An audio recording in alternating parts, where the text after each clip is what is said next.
topic that we're here today about is, is data. It's data analytics, which is really what my company does at Valorant. So we are an AI and data analytics company. The cool thing that I think is the most fascinating about this particular conversation today is if I polled, 50 people that are in this room, there's probably 50 different answers in terms of what data or data analytics, any of those things might mean. And I think Jamie mentioned it at the beginning of her presentation that it really, one of the fundamental principles that you have to understand is identifying what it is that you're trying to accomplish. What are your goals? What are your metrics? Because even if you look at just what's listed in the agenda or what's listed on your program in terms of the topics that we're talking about today, they are all vastly different. And again, they are all centered around data and analytics, but they are all different. So from your organization's standpoint is understanding what it is that is important to you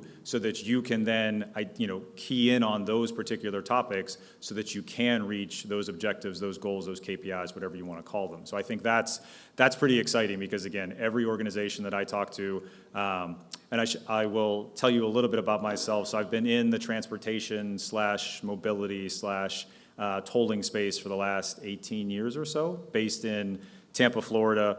My company is based in London. I'm based in Tampa. I will date myself a little bit and tell you that, and for those of you in the room that have heard this story, I apologize, but during the pandemic, if you were like most of the people in the US and watched the Netflix documentary Tiger King, I live 5 minutes from Big Cat Rescue. And I will tell you that I see Carol Baskin and her husband on a fairly regular basis at the grocery store, and they are just as crazy as they appear to be on that show. So figured I would throw that one. I can't use that much longer. I've now passed that now 4 years, but it's still relevant to this day. So the cool thing about what we're here to talk about today, or what I'm here to talk about today, is data, but more so from an operations perspective, specifically in Lima, Expressa, which is Lima is the capital of Peru. We have organizations. I'm going to back this up. I'm actually not even pushing the button, so let me just back this up. So what we do generally is, and in the industry with data in general, the cool thing, when I started in the mid-2000s or early 2000s, there wasn't a ton of data. Nowadays, there's lots and lots and loads of data points. And I guess I can ask a couple questions. So for the people that are in the room that work either on a roadway of any kind, how many people are utilizing cameras today? You just raise your hand. How many people are taking data from loops? How many people are taking data from other sensors, weather sensors, anything along water sensors, anything along those lines, right? So there's data from all different sources that are out there. Anybody taking data from third-party or floating data like Google Maps, Waze, right? Everybody's used. So we've got all kinds of different data points. So the good news is we have a lot of data at our disposal today. The challenge is how do you use that? I don't know why it keeps moving. In terms of what we've got. So you've got all these different navigation apps, connected vehicles, whatever you want to call them. How do you get there? So in Lima, Lima is the capital of Peru. We monitored a road it's about a 25-mile stretch. Lima has about 10 million people. There's about 200,000 vehicles there on average per day on the roadway. Their goal was to reduce accidents and decrease journey times. Those were their two goals, and that kind of goes back to what Jamie mentioned before, is identifying what the goals are so that you can then manage the data accordingly. And so what they did was they wanted to improve that detection. They wanted to reduce the response times to the incidents, and they wanted to improve their overall analytical capabilities and operations from that side. What they did was take all the data that we were just talking about, so data from cameras, third-party sources, loops, any other sensors that they have, and integrate that into one essentially platform that they can use and then help reduce those incidents, those accidents that are out there. We'll talk about different ways that they did that, but they identified very specific KPIs in terms of what they were looking to do from a detection standpoint, how quickly they wanted to identify an incident, and then how quickly they wanted to respond. And then, and I think it was Jackie that mentioned this, you also have to look at it, it's not just, it's not something that's in a bubble, right? So it has to, you look at it over time. So like you might have, you might go down in one month, but then it might go up in another. So you have to look at it year over year, month over month, to get a really clear picture of what's going on. So those are some of the things that they did. So they took access to third-party traffic flow information, so Google Maps, Mapbox, Waze, Here, any of that information, as well as weather data. The nice thing is that most operations have immediate access to that information. So it's just a matter of putting it in a format that it makes it easy for you as an organization to be able to use quickly, right? Because if you have to sit there and watch a camera, in this case there's about 50 of them, and if you need 50 different people to watch a camera 24 hours a day. I'm also guessing if I ask that question, how many people have how many organizations have 50 people to watch that camera all the time? I'm not going to get any hands for that one. So that's the key, is how do you utilize the infrastructure that you have in a more meaningful or more reasonable fashion? And so they were able to utilize the cameras, the loops, the patrol vehicles, the VMS, so the variable message signs that are out there. They deployed machine vision analysis on the cameras. They also developed a risk model that's specific to them. So again, every organization might be different in terms of how you want to manage things. So for example, in Lima, they were less concerned, this might sound a little strange, but they were less concerned about pedestrians on the highway, as an example, because they get quite a few pedestrians on the highway. Whereas if I have another organization in the US, they're very interested in knowing if there's a pedestrian on the highway. So again, you have to make it specific to your organization. You don't want to have to fit a square peg into a round hole. Also, you can start to look at things like, I'm sure for the people that raise their hands that are using Waze, and even just as a regular consumer, you see all kinds of different reports on Waze that are out there, right? But they're not always necessarily accurate, right? So how do you identify what makes the most sense for your organization? So that might be, you only want to look at, if there's at least 3 different reports from Waze. If it's anything less than that, you're not going to treat it as credible, just as an example. So once you do that, you can then start to visualize the information. So think of it as like a digital twin of your operations. So you can, this is the roadway where you can start to see everything that's out there. So the mile markers, the cameras, the sensors, the traffic flow, anything along those lines to give you a better visual picture of what's going on. So when something does happen, you could, for example, look on this map and identify where the nearest sign is to change the message sign so that you can alert drivers quicker in real time, or also dispatch a vehicle in real time, which is what Lima did. And we'll look at some of their results in a second.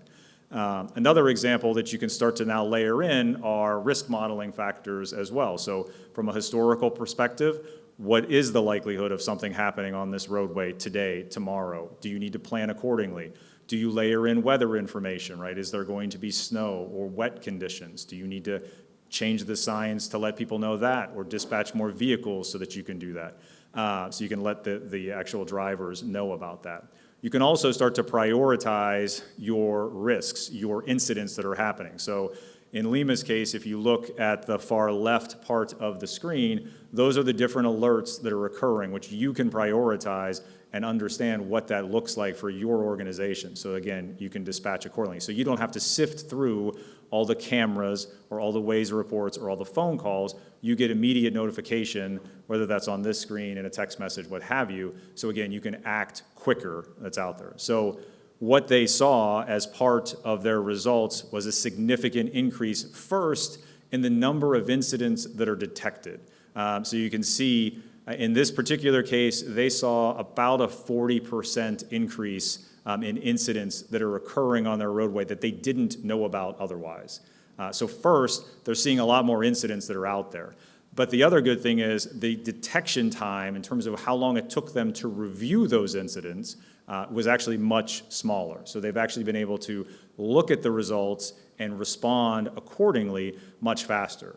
I was at a conference in Louisiana earlier this year, and I asked the audience, how long does it take you to respond to an incident? And the person that answered the question answered it correctly, but he said, well, it happens quite quickly. But the key to that is it's by the time that you know that something is going on. So in this case, it was taking them upwards of about 20 minutes to know that it was going on. Once they knew about it, they respond quite quickly. But if you don't know about it for 20 minutes, that's 20 minutes of a stranded motorist sitting on the highway, and potentially in some of our roadways, if you have a narrow shoulder, now you're blocking an intersection or you're blocking a roadway. So now you've got more queues, more congestion, and more potential for risk for accidents that could occur.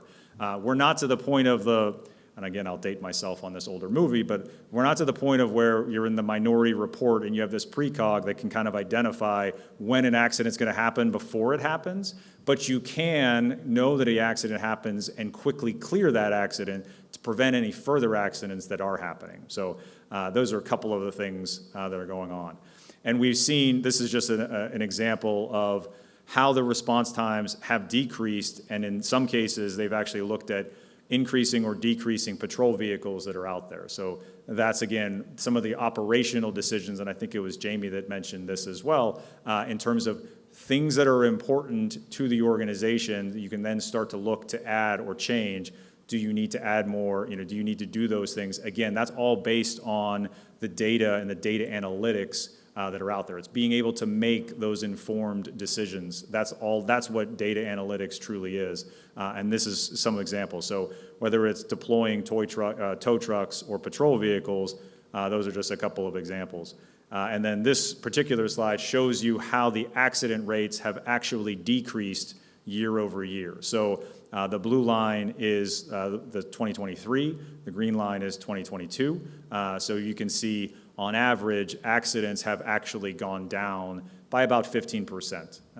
And I was at another conference where the deputy director of Texas DOT was talking about stopping the streak, so like reducing the ability, so they don't have any accidents in any one day. They're trying to reduce that number of, the fatalities or accidents that are out there. By using data, by using analytics, you can start to see that. Are you going to eliminate every single one? Probably not, but you can see significant results by utilizing data, and that's the most important part. And then you can now start to look at, and I think it was Jamie and Jackie mentioned about, creating, dashboards again around your metrics, your success. That's where you want to start to measure that. So it's one thing to start, from this particular project in Lima occurred over the last 6 months, but it's an ongoing effort. So it's understanding what is important to you. So if you want to look at how long it takes you to respond to an incident, so, and I apologize, this is not the greatest of slides because it's not that big, but that 9.02 minutes, that's going to give you the example of how long it might take to respond to an incident. And if you start to track that month over month, week over week, you can start to see how your data is changing your behavior, changing whether good or bad, it's changing what's happening. So you can start to make adjustments, improvements, whatever you want to call it. You can start to see drive times, average speed, those types of things. So again, you have the data at your fingertips. It's, how to, I think it was Craig that mentioned this at the beginning, like it was a quote that he uses, like, my data is a mess. The data may not necessarily be a mess, it might be, but it also may not be in a particularly meaningful or manageable format, and that's part of the keys to using data and using analytics from that side.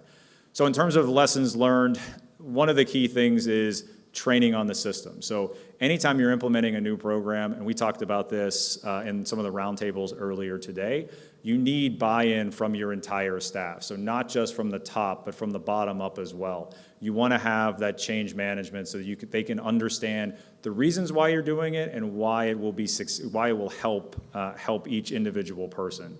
You also want true or actionable road-specific data. So, and again, 10 years ago, it was great to use just theoretical data. Now we have data at our fingertips that we can really use. So road-specific data is key, and any specific context for the road is important as well.